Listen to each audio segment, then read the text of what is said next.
नमस्कार मित्रों। आज हम लोग अपने इस लेक्चर में घातांक और करणी के बहुत सारे क्वेश्चन की प्रैक्टिस करेंगे। इसमें लगभग आपके 30 से ज्यादा क्वेश्चंस होंगे जो आपके रेलवे के बहुत सारे एग्जाम्स में पूछे गए हैं। और ये क्वेश्चंस ऐसे होते हैं जो आपके अधिकांश बार पूछे गए हैं और आगे भी पूछे जाएंगे। ये लेक्चर आपके रेलवे के आने वाले ग्रुप डी का एग्जाम, एनटीपीसी का एग्जाम, चाहे आपका 2026 का प्री हो या अभी 2025 का जो आपका मेंस बचा हुआ है, चाहे वो एग्जाम हो, सारे एग्जाम्स के लिए बहुत इंपॉर्टेंट होने वाला है। आपको केवल एक लेक्चर में और मात्र 30 प्लस क्वेश्चन में आपको सारे टाइप कवर करा दिए जाएंगे। चलिए अब हम लोग शुरुआत करते हैं अपने क्वेश्चन से। चलिए, और जो भी चीजें बेसिक आपको बतानी चाहिए वो भी मैं बीच बीच में आपको बताता चलूंगा ताकि आपको कोई कंफ्यूजन ना रह जाए। चलिए अब क्वेश्चंस को स्टार्ट करते हैं। क्या दिया है? Find the value of square root of 3 plus square root of 27 plus square root of 73 plus square root of 64। इसका हमें क्या निकालना है भाई? मान निकालना है या इसको सिंप्लीफाई करना है, सरलीकरण करना है। जब ऐसा क्वेश्चन आए जिसमें कई बार स्क्वायर रूट लगे हों तो आपको सबसे अंदर वाले स्क्वायर रूट को पहले पकड़ना है। जैसे आपके किसी जगह क्राइम हुआ हो तो सबसे अंदर वाला पहले सस्पेक्ट किया जाता है, जो सबसे क्लोज हो उसी के ऊपर पहले ही शक किया जाता है। तो वही चीज आपका यहाँ पे है, सबसे अंदर वाले को पहले उठाना है। तो 64 का स्क्वायर रूट भाई क्या हो गया? 8। इस 8 को किस में जोड़ेंगे? इस 73 में जोड़ देंगे। तो मुझे क्या मिला भाई? 81। और इस 81 का स्क्वायर रूट क्या हुआ भाई? 9। अब इस 9 को कहाँ जोड़ना है? इस 27 में जोड़ना है। चलो भाई हम जोड़ दिए, 27 9, मुझे मिला क्या भाई? मुझे मिला 36। और 36 का स्क्वायर रूट हो गया 6। अब इस 6 को कहाँ जोड़ना है? इस 3 में जोड़ देना है। तो 3 और प्लस 6 क्या हो गया भाई? 9 हो गया। और 9 का स्क्वायर रूट क्या मिला मुझे? 3। यही इसका क्या हो गया? आंसर। ठीक, समझ में आ गई बात इतनी? चलिए आगे बढ़। ये भी है आपका, find the value of 8 square root of 27 minus 3 square root of 9 plus 3 square root of 3। इसमें हम लोग क्या करेंगे, जब ऐसे क्वेश्चंस दिखे जिसमें आपको दिखे कि कोई एक छोटी सी वैल्यू दी है, जैसे स्क्वायर रूट में 2 दिया है, 3 दिया है, 5 दिया है, तो ये मान के चलिए कि बाकी जो रूट्स अभी आप सॉल्व करेंगे वो सब इसी 3 के ही फॉर्म में आएंगे। जैसे मैंने लिया 8 square root 27 minus 3 square root 9 plus 3 square root. इस 27 को अगर ब्रेक किया जाए तो 9 9 गुणे क्या मिलेगा? 3। यहाँ क्या मिलेगा? इसको अभी मैं ऐसे ही लिख दे रहा हूं क्योंकि भाई मुझे 9 तो पता है परफेक्ट स्क्वायर है। चलिए, ये 9 परफेक्ट स्क्वायर है, बाहर आएगा तो 3 हो जाएगा और 3 का गुणा जब 8 से करेंगे तो 24 मिलेगा। ठीक है, यहां क्या मिलेगा? 3 बाहर आएगा, ठीक है, और 3 त्रिका क्या हो जाएगा भाई? 9। और प्लस 3 रूट 3, इन दोनों को जोड़ेंगे 27 रूट 3 माइनस 9। अब अधिकांशतः क्या होता है, जब हम लोग सिंप्लीफिकेशन को सॉल्व करने बैठते हैं तो भाई क्वेश्चन तो स्क्रीन में दिया हुआ है, जब हम कॉपी पेन में सॉल्व करने बैठ जाते हैं तो हम इसमें से क्या करते हैं, अपना कॉमन लेने वाली स्ट्रेटजी लगाते हैं। हम फट से 9 कॉमन ले लेते हैं। भाई मैक्सिमम कॉमन क्या आ रहा है? 9। 9 कॉमन लिया तो 9 त्रिक 27, तो यहां बचा 1। हमने तो भाई लगा दिया क्या, मैक्सिमम जो कॉमन हो सकता है मैंने वो कॉमन ले लिया। लेकिन क्वेश्चन में तो अलग खेला किया है। क्वेश्चन में क्या कर देता है, क्वेश्चन में वो मैक्सिमम कॉमन ना लेकर के कुछ नंबर कॉमन लेकर के बाहर रख देता है। अब घबराहट में जब हम आंसर एक नजर से देखते हैं सरसरी निगाह से तो आंसर कोई मिलता ही नहीं। तो कभी कभी आपको जो आपका आंसर है उस पर भी गौर करना पड़ सकता है, आपको उसको भी थोड़ा सा एनालाइज करना पड़ सकता है। तो आप अगर देखिए तो ये तो पॉसिबल ही नहीं है, ये भी पॉसिबल नहीं, ये भी पॉसिबल नहीं। अब आइए, अगर हमने 3 कॉमन लिए हैं उसके बाद भी यहाँ 9 है और 3 है, अगर इसमें से भी हम 3 बाहर ले लें तो यहाँ बचेगा 3, यहाँ बचेगा 1, यानी सेम आपका आंसर यही होगा। यानी ऑप्शन नंबर डी आपका क्या होगा? राइट होगा। तो इसीलिए आपको क्वेश्चन को सॉल्व करते समय उसका आंसर भी ध्यान देना पड़ेगा, क्योंकि खेला तो यहाँ भी कर सकता है आदमी। आप अपना वही कॉन्सेप्ट लेके बैठोगे कि हमें तो भाई सिंप्लीफाई करना है, तो हमें ऐसे फॉर्म पे ले आना है जिसके बाद सोल्यूशन करना पॉसिबल ही नहीं है। लेकिन उसने क्या किया, उसने एक स्टेप और आगे बढ़ा करके उसने पूरा में से आपका मैक्सिमम वैल्यू कॉमन ही नहीं ली। उसने क्या किया, केवल 3 बाहर लेकर के बाकी अंक छोड़ दिया। तो मैच कराते रहो आंसर अपना। आखिरकार मैच कराने में 20 से 25 सेकंड तो बर्बाद कर ही लोगे। इसलिए आप अपनी नजर खोल करके रखिए। आपको क्वेश्चन भी देखना है, सोल्यूशन भी करना है, उसके ऑप्शन को भी एनालाइज कर। ठीक है, चलिए find the value of this. चलिए इसका मान बताना है। क्या दिया है भाई, 2 क्यूबिक रूट 40, 4 क्यूबिक रूट भाई 320, 3 cubic root 625 minus 3 cubic root 5। चलिए ये आपको मिल गया 5। तो संभावना यही है कि आपको सारे मान किसमें मिलेंगे, √5 में ही मिलेंगे सॉल्व करने पे। चलिए 2 क्यूबिक रूट 40 को लिख सकते हैं भाई 8 पंजे 40। इस 320 को हम लोग लिख सकते हैं 8 गुने 8 गुने 5, ठीक, प्लस 3 क्यूबिक रूट 625 को लिख सकते हैं 125 गुणे 5। और इसमें तो कोई भाई खेला कर ही नहीं सकते। क्यों नहीं कर सकते, क्योंकि ये क्योंकि इसको तो अब कुछ कर नहीं सकते, ये तो एक मिनिमम वैल्यू दी हुई है। अब इस 8 को अगर बाहर निकालें तो क्योंकि क्यूबिक रूट है तो बाहर क्या आएगा भाई, 2 आएगा। तो 2 दूनी हो गया 4 और बचा क्या मेरा क्यूबिक रूट में 5। अब क्यूबिक रूट में से इस 8 को बाहर निकालेंगे तो मुझे मिलेगा 2। इस 8 को बाहर निकालोगे तो मिलेगा 2। 2 दूनी 4, 4 चौक 16 माइनस 16 √5। अब देखो तो 125 होता है 5 का क्यूब। इसका भाई 5 का क्यूब, और 5 का इस 3 में मल्टीप्लाई करोगे तो मिलेगा मुझे 15 और क्यूबिक रूट में 5। ये तो बेचारा ऐसा है कि इसके साथ कोई कर ही नहीं सकता, ये ऐसे ही पड़ा रहेगा। अब जोड़ दो, प्लस को प्लस के साथ जोड़ो तो 15 और 4 मुझे मिला 19 क्यूबिक रूट 5। और भाई 16 और 3 मिला तो क्या हो गया, निगेटिव में 90 √3। ये और ये कट गया, क्या मिला भाई मुझे, मिला आंसर 0। ठीक, इतना चीज समझ में आ गया होगा। चलिए आगे बढ़े। चलिए ये जो सिंप्लीफिकेशन वाले क्वेश्चंस होते हैं ना, ठीक है, कई बच्चे ऐसे होते हैं ना कि गुरुजी आपके पढ़ाया हुआ तो पूरा पढ़ा था। भाई पढ़ाया हुआ पूरा पढ़ा था, बहुत अच्छी बात है, मैंने 3 क्वेश्चन कराए, आपने 3 पढ़े, वो तो मेरा पढ़ाया हुआ आपने पढ़ा, प्रैक्टिस कहाँ की। जब तक आप प्रैक्टिस नहीं करोगे तब तक चीजें कहाँ से काम करेंगी। तो प्रैक्टिस करनी ही पड़ेगी। तो अगर बाद में एग्जाम में बोलोगे करके कि हमने तो पूरा पढ़ा था सर का पढ़ाया हुआ, फिर भी नहीं कर पाए, तो फिर भी करने के लिए तभी संभव है ना जब आप उसको प्रैक्टिस करोगे। केवल यूट्यूब खोल के और पढ़ लिया तो ऐसे तो काम चलेगा नहीं। चलिए इस क्वेश्चन से जितने भी लोगों ने एग्जाम पहले कभी दिया होगा वो ऐसे क्वेश्चन से बहुत ज्यादा परिचित होंगे। ये क्वेश्चन बहुत आता है एग्जाम में, ठीक है। एक तो भाई इसका सबसे आसान तरीका ये जान लो कि अगर आपका ऐसा कोई नंबर स्क्वायर रूट के अंदर इनफाइनाइट टाइम तक, इनफाइनाइट मतलब अनंत बार तक अगर रिपीट हो रहा है तो उसकी वैल्यू होगी ए।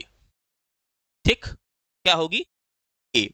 अब ये ए मिला कहाँ, कोई जादू तो मैं किया नहीं, ठीक है ना, मैं कोई जादूगर कि आपको बिना कॉन्सेप्ट बताए आगे बढ़।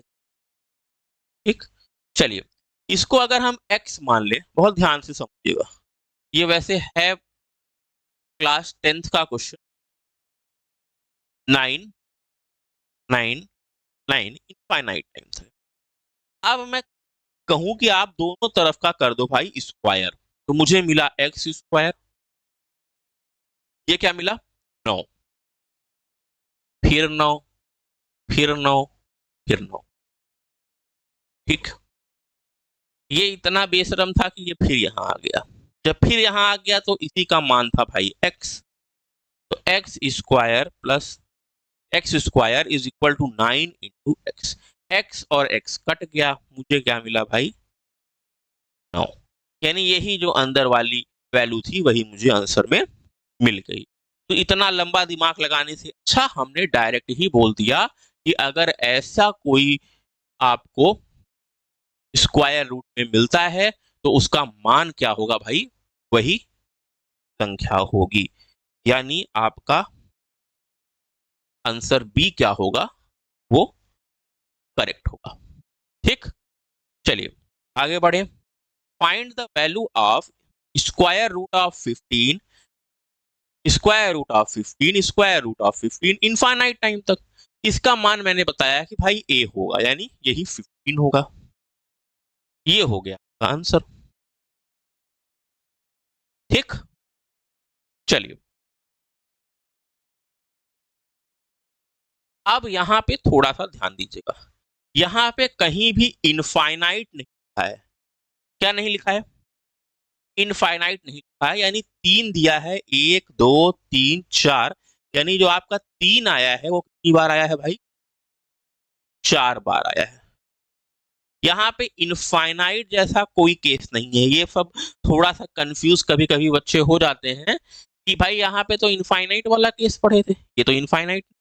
तो इसमें कभी कभी क्या होता है कि आदमी अंधभक्ति में ये पढ़ा तो है ही है, वो मारो 3 मार के चला आता है। तो यहाँ पे ये ध्यान देना है कि दोनों क्वेश्चन में अंतर था, उसमें इनफाइनाइट टाइम था और इसमें कितनी बार दिया है भाई, 4 बार दिया है। तो इसके लिए आपकी का एक फॉर्मूला होता है, ठीक है, कि अगर कोई भी दिया हो ऐसे ए ए ए और ये दिया है मान लो n बार, n जो है वो इनफाइनाइट नहीं है, n को हम डिसाइड कर सकते हैं 4 5 6 7, ठीक है, तो n इनफाइनाइट नहीं होता। इसका जो मान होगा वो होगा a की power n square -1 upon n square. यही इसका क्या होगा, सॉल्यूशन। तो यहां पर a मेरा दिया हुआ है भाई साहब 3, क्या दिया है 3, और n मेरा क्या है 4। आपको क्या करना है, 3 की पावर 4 का स्क्वायर -1 अपॉन 4 स्क्वायर, यानी 416, 16 में से अगर ऐसे लिख दे, नहीं तो आधे लोगों को तो हार्ट अटैक आ जाएगा कि एक लाइन डाक कैसे गए। तो 16 में से एक गया 15, 15/16, यानी ऑप्शन नंबर जो आपका होगा बी, वो क्या होगा, करेक्ट होगा। कुछ लोगों की आदत होती है ना, वो क्या होता है कि अगर हम 1 2 लाइन डाक गए, चलो चलो बहुत सिंपल है सब लोग कर लेंगे, तो 2 4 उसमें ऐसे गधे निकल आते हैं। का ये होता है कि अरे हमें तो समझ में नहीं आया कि यहाँ से ये आया क्या। तो ऐसे लोगों के लिए थोड़ा सा पेन का यूज ज्यादा करना पड़ता है। चलिए अब आता है ये। अच्छा, कभी कभी ना इसी में एक ऑप्शन में डाल देता है 12। लो, अब अगर प्रैक्टिस नहीं किए हो तो अब कंफ्यूज हो जाओगे कि स्क्वायर रूट में ए, स्क्वायर रूट में ए, स्क्वायर रूट में ए वाले के लिए आंसर ए था कि इसके लिए आंसर ए था। बहुत कंफ्यूज होता है आदमी। ऐसे में क्या करना है, पहले तो आपको इस बात को समझ लेना है। जैसे आपको दिया है ये 12, फिर ये आया कहाँ, फिर हम उस पर डिस्कशन करेंगे। पहले तो जो हमको जिस मेथड को आगे लेके चलना है उसको पहले चर्चा कर ले, फिर बताएंगे कि क्या हुआ उस मेथड में। इस 12 को ऐसे 2 नंबर में तोड़ना है, ठीक है, ऐसे 2 नंबर में। हम बहुत सिंपल लैंग्वेज में बात करते हैं कि 12 को ऐसे 2 नंबर में तोड़ दो जिनमें आप कुछ कॉमन ना ले सको कभी। मतलब इनका आप इनको आप ऐसे नंबर में तोड़ो जिनका एचसीएफ आप ना निकाल सको। तो भाई ये हो गया 4 गुणे 3। अब तोड़ने को तो हम 6 गुणे 2 में भी तोड़ सकते थे, लेकिन इन दोनों में एक नंबर कॉमन था, वो क्या था भाई? 2। तो ऐसे में ब्रेक नहीं करना है, ऐसे में ब्रेक करो जिसका आप फिर कभी जिंदगी में एचसीएफ ना निकाल पाओ। तो 4 और 3 में एक के अलावा कोई कॉमन फैक्टर नहीं है। ठीक, चलिए। और इसमें जो बड़ी वाली वैल्यू होगी वही इसका क्या होगी भाई? सॉल्यूशन। खत्म। ठीक, क्या हो गया? Option number. ये किस केस में है? जब यहां पर प्लस चिन्ह हो, माने धनात्मक चिन्ह हो। नहीं तो अभी बवाल हो जाए, क्योंकि अभी यहां मिलने वाला है निगेटिव साइन। ठीक, अब ये आया कैसे? चलिए अब थोड़ा सा बात कर लेते हैं। अगर हम इसको x मान लेते, पुराना वाला काम, x मानते तो क्या मिलता भाई? 12 12 12 इनफाइनाइट टाइम। दोनों तरफ का स्क्वायर कर दीजिए, स्क्वायर करते तो क्या मिलता? X square. ये मिलता 12। फिर आपको फिर आ गया बेशरम, देखो। तो ये जो था यही क्या था मेरा? x। तो x square is equal to 12 plus x. सबको एक तरफ ले आओगे तो एक्स स्क्वायर -12,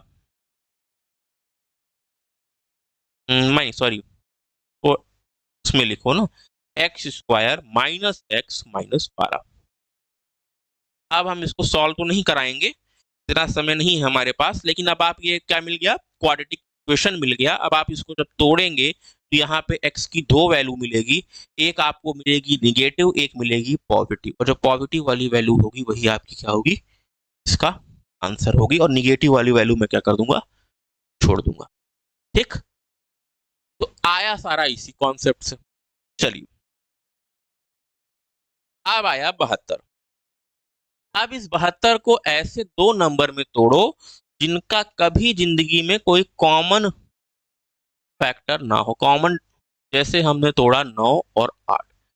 अब देखो इनका कोई कॉमन फैक्टर है नहीं है, का एचसीएफ निकालना पॉसिबल, केवल एचसीएफ एक के सिवाय कोई नहीं होगा।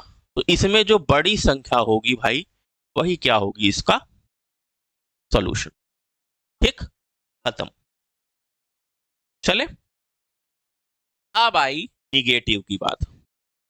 अब यहाँ भी अगर प्रैक्टिस नहीं किए रहोगे तो कंफ्यूज होगे, क्योंकि पॉजिटिव वाला भी काम वही है, निगेटिव वाला भी काम वही है, बस संख्या कौन सी चुननी है, बस ये दिमाग लगाना है। ठीक, अब इस 90 को भी मैंने तोड़ा, दो नंबर में, एक 9 एक 10। ठीक, अभी तक हम ले रहे थे बड़ी संख्या, लेकिन इसमें लेंगे छोटी संख्या यानी 9। ऑप्शन नंबर ए क्या होगा इसका? राइट होगा। अब छोटी संख्या क्यों लेंगे? ये 9 कहाँ से आया? ये आप वही बेसिक कॉन्सेप्ट लगाएंगे, और बहुत अगर पढ़ने का मन हो तो एनसीईआरटी का क्रैश कोर्स पड़ा हुआ है, उसको आप देखिएगा। आपको बेसिक मेथड से सॉल्व करना उसमें बताया है मैंने। अब आता है नया question, find the square root of this. चलो, अब कई लोग तो देख के घबरा जाते हैं, भाई इसका स्क्वायर रूट निकालेंगे कैसे? जो पहली बार पढ़ रहे होंगे उनको लगेगा कि इसका स्क्वायर रूट निकालेंगे कैसे। भाई निकालेंगे ऐसे कि पहले इसको थोड़ा सा सिंप्लीफाई कर लें। कैसे?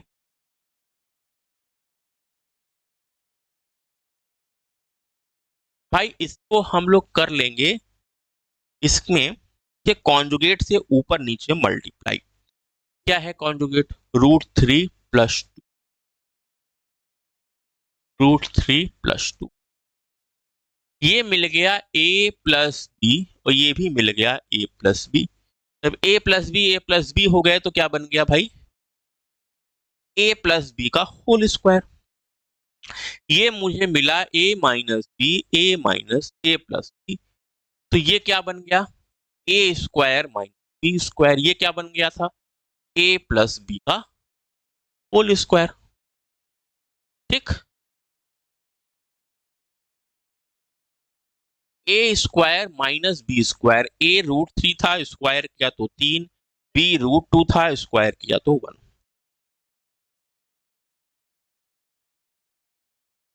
इसकी वैल्यू 1 हो गई। कौन सा ठीक है, अभी आंसर नहीं आया। अब इसका निकालना है स्क्वायर रूट। स्क्वायर रूट के लिए यहाँ पे मैंने स्क्वायर रूट लगा दिया, तो क्या मिला मुझे?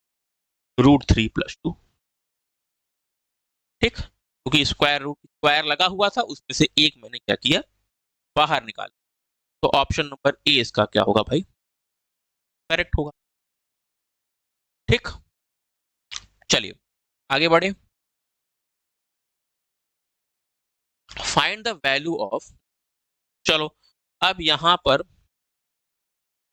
कई बच्चे ऐसे होंगे जो इसको सिंप्लीफाई करने के लिए आप इसमें इसका मल्टीप्लाई करोगे करोगे और फिर इसमें इसको जोड़ोगे, फिर आप लिखोगे, फिर उसके बाद क्या करोगे, फिर 25 का डिवीजन करोगे, और नहीं तो आप क्या करोगे, उसी में स्क्वायर रूट निकालने का प्रयास करोगे। मैंने उस तरीके को कभी किया नहीं, पता नहीं, आप करते होगे तो करके देख लेना। मैं जो तरीका यूज करता हूं मैं वो बता रहा हूं। भाई इस फ्रैक्शन को हम लोग ये तो लिख ही सकते हैं, ये तो आप जानते ही होंगे, लिख सकते हैं ना। इस मिक्स फ्रैक्शन को इस फॉर्मेट में लिख सकते, तो 29 प्लस इसमें जब आप इसको भाग दोगे तो आपको मिलेगा भाई 16। क्या मिला? 16। कैसे? भाई आप 4 का के ऊपर मल्टीप्लाई कर दो, ठीक है, और यहाँ पे लगा दो 10, 0.16। आपने 4 का ऊपर नीचे मल्टीप्लाई किया, ये 16 हो गया, ये 100 हो गया। क्या मिला? 16 और 100। 100 था तो 0.। अब इन दोनों को जोड़ दीजिए, जोड़ेंगे तो भाई ये तो पता ही है ना, 1.16 मिलेगा। ठीक, आप खेलते हैं ऑप्शन के साथ। ये तो होने से रहा, ये तो होने से रहा, ठीक है। अब ये 6 इस 5.6 में भी आ सकता है, 5.4 में भी आ सकता है। ठीक, अब इन दोनों में कौन सा लेंगे, अब बात आती है इस पर, अब चर्चा होती है इस पे कि इन दोनों में कौन सा लेंगे। तो इसमें हम उठाएंगे 5.4, क्योंकि 4 का फैक्टर, 4 का स्क्वायर क्या होगा भाई? 16। ठीक, चलिए, तो ऑप्शन नंबर क्या होगा आपका? डी। ये था 11वां, अब आए 12वां। Find the value of A. चलो भाई,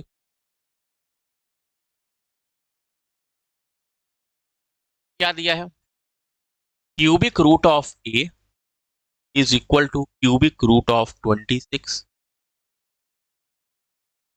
plus cubic root of 7 plus cubic root of. अब भाई इस क्वेश्चन में थोड़ा सा ध्यान ये दीजिएगा कि इसमें किसी का भी हम क्यूबिक रूट नहीं निकाल सकते। क्या नहीं कर सकते? क्यूबिक रूट नहीं निकाल सकते। तो हम क्या करेंगे, और कुछ आंसर भी ऐसा गड़बड़ घोटाला दिया है, ग्रेटर देन, लेस देन। तो ऐसे क्वेश्चन में हम क्या करेंगे, इस 63 को हम लोग क्या करेंगे, 64 लिख देंगे। भाई मैंने लिख दिया, एक जोड़ दिया इसमें, इसमें भी मैंने जोड़ दिया एक, और इसमें भी जोड़ दिया एक। अब सारी जो संख्याएं थी सब में एक जोड़ने के बाद, सब में एक जोड़ने के बाद ये बन गई सारी ऐसी संख्याएं जिनका हम लोग क्यूबिक रूट निकाल सकते। अब जो क्यूब ऑफ ए था वो तो ये था, ठीक है, यानी, और ये जो वैल्यू है वो इससे बड़ी आ गई, यानी ये हमेशा ज्यादा हो जाएगा किससे? क्यूबिक रूट ऑफ ए से। तो क्यूबिक रूट ऑफ ए, जब इसको आप सॉल्व करेंगे तो यहां मिला मुझे 3, यहां मुझे मिला 2, और यहां मुझे मिला क्या? 4। ठीक, 3 2 5, 5 4 9। अब दोनों तरफ का हम कर देंगे भाई क्यूब, यहां मिलेगा ए और यहां मिलेगा 700। यानी जो ए की वैल्यू होगी वो 729 से कम होगी। ये तो बात एकदम क्या हो गई भाई, क्लियर हो गई। तो ऑप्शन नंबर, चलिए आगे बढ़ते हैं। के का मान ज्ञात कीजिए, फाइंड द वैल्यू ऑफ के का क्या निकालना है भाई, मान निकालना है। तो क्या दिया है, 11 रूट में के इज इक्वल टू रूट में 112 प्लस रूट में 343। अगर इस 112 को तोड़ा जाए तो मुझे मिलेगा 4 गुणे 4 गुणे 7।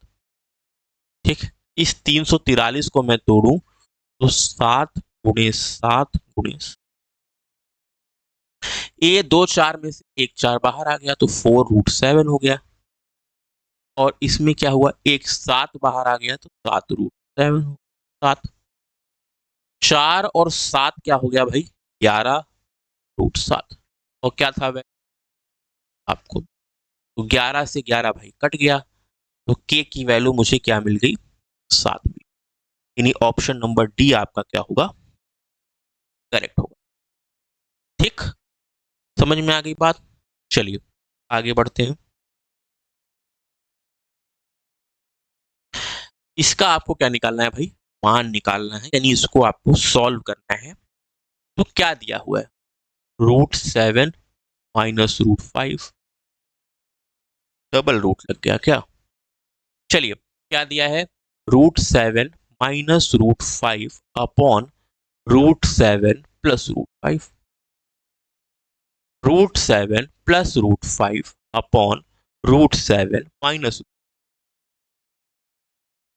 अब आप कहेंगे कि क्या करें भाई, अगर चीजें कुछ आसान दिख रही हैं तो हम वहां पे बेसिक मेथड लगाने से परहेज नहीं, फालतू का क्यों कंफ्यूज होना किसी चीज में, नई चीजें देख करके क्यों कंफ्यूज होना जब हमारे बेसिक मेथड से काम चल रहा है। तो इन दोनों का क्या लेंगे, एलसीएम। तो एलसीएम क्या हो गया भाई, √7 √5 √7 √5। ठीक, इसका गुणा हो गया इसमें, तो मुझे क्या मिला भाई, √7 माइनस √5 का होल स्क्वायर। तो इधर क्या मिला, √7 प्लस √5 का होल स्क्वायर। यहां तक की बात क्लियर। भाई मुझे नीचे तो क्या मिलेगा, ए स्क्वायर माइनस बी स्क्वायर, मतलब 7 और 5, और दोनों में से घटा दो तो बचा 2। नीचे तो इतना सॉल्व करने पे 2 आ जाएगा, कैसे आएगा ये आपको समझ में आ गया होगा। ए स्क्वायर माइनस बी स्क्वायर करेंगे तो ए स्क्वायर मतलब 7, बी स्क्वायर मतलब 5, 7 में से 5 के 2। अब बचा ऊपर की बात। अब ये है ये ले लेते हैं। अब ये है आपका ए माइनस बी का होल स्क्वायर, और ये है आपका ए प्लस का होल स्क्वायर। जब आप इनको सॉल्व करने बैठोगे ना तो आपको मिलेगा 2 टाइम्स ए स्क्वायर। कैसे मिलेगा, वो अपनी कॉपी में अपने पेन का यूज करके निकाल लीजिए। इतनी मेहनत तो आप डिजर्व करते हो कि आप जो है इसको, ये आया कैसे, इसको जरा सा कॉपी पे निकाल के दे। इतनी मेहनत तो डिजर्व करते हो ना, तैयारी कर रहे हो आप लोग तो इतनी मेहनत डिजर्व करते हो। तो भाई क्या हुआ, 2 ए स्क्वायर मतलब 7 का स्क्वायर करेंगे तो 7 ही तो मिलेगा, बी का स्क्वायर करेंगे तो 5 मिलेगा, और दोनों को जोड़ देना है। इस 2 से तो 2 ये कट गया, तो 7 5 क्या हो गया भाई, 12। यानी ऑप्शन नंबर ए क्या हो गया हमारा, करेक्ट हो। ठीक, चलिए एक क्वेश्चन पे और आते हैं कि find the value of,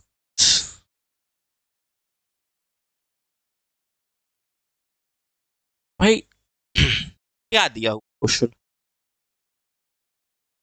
5 plus 2√3 2 minus √3 is equal to x plus y √3। ठीक, अब भाई इधर हम तभी कंपेयर करके x और y की वैल्यू निकालनी है, दोनों की निकालनी है, केवल x लिखा हुआ है। तो हम तभी वैल्यू निकाल सकते हैं ना जब आपका दोनों पक्ष में आप कंपेयर करने के लिए एलिजिबल हो, सक्षम हो। यहाँ तो आप कंपेयर कर ही नहीं सकते। तो कंपेयर करने के लिए इसको भी कुछ इसी फॉर्मेट में चेंज करना पड़ेगा, तभी तो आप कंपेयर कर पाओगे। तो क्या करेंगे इसको, बहुत आसान भाषा में समझिए, इसका हम करेंगे रैशनलाइजेशन। तो 5 + 2√3 अपॉन 2 - √3। तो 2 + √3 का ऊपर नीचे भाई गुणा कर दो। जब गुणा किए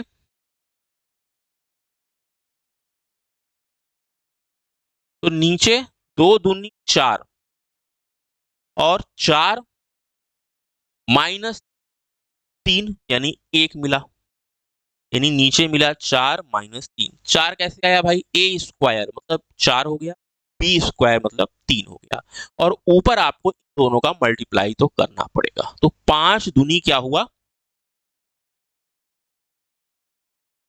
5 दूनी क्या हुआ भाई, 10 हुआ। फिर 5 का मल्टीप्लाई इसमें किए, क्या मिला, 5√3। फिर 2√3 का मल्टीप्लाई इसमें किए तो 2 दूनी 4√3 मिला, और फिर 2√3 का मल्टीप्लाई इसमें किए तो 2 × 3 मिला, क्योंकि √3 3 हो गया। 4 में से 3 जाएगा तो भाई 1 बचेगा नीचे। ऊपर देखेंगे तो नंबर क्या है, 3 दूनी 6, 6 और 10 हो गया भाई मेरा 16, ठीक। और 5√3 और 4√3 हो गया मेरा 9√3। अब आ गया इसी फॉर्मेट में, तो x तो मेरा हो गया 16 और y हो गया 9, यानी ऑप्शन नंबर सी हो गया आपका करेक्ट, ठीक। चलिए आज के लिए इतना ही। अब नेक्स्ट लेक्चर में हम लोग इसके बचे हुए क्वेश्चंस की प्रैक्टिस और अच्छे से करेंगे और चीज़ों को समझेंगे।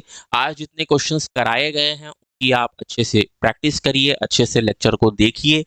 और मैथ में आपका केवल लेक्चर देखना ही एक टास्क नहीं है, आपको उस पर बेस्ड क्वेश्चंस की इतने अच्छे से आप प्रैक्टिस कर रहे हो ये भी मैटर करता है। तो पढ़िए, पढ़ने के बाद प्रैक्टिस करिए। प्रैक्टिस करने के लिए आप अपने क्वेश्चंस को और इन्हीं को 2-3 बार लगाइए, और भी क्वेश्चंस अगर आपको कहीं से अवेलेबल हो रहे हो तो आप उन पर प्रैक्टिस करिए। चलिए आज के लिए इतना ही। कल हम लोग अगले लेक्चर में इसी के आगे के कुछ और क्वेश्चन देखेंगे और उसके बाद अपने इस टॉपिक को खत्म करेंगे।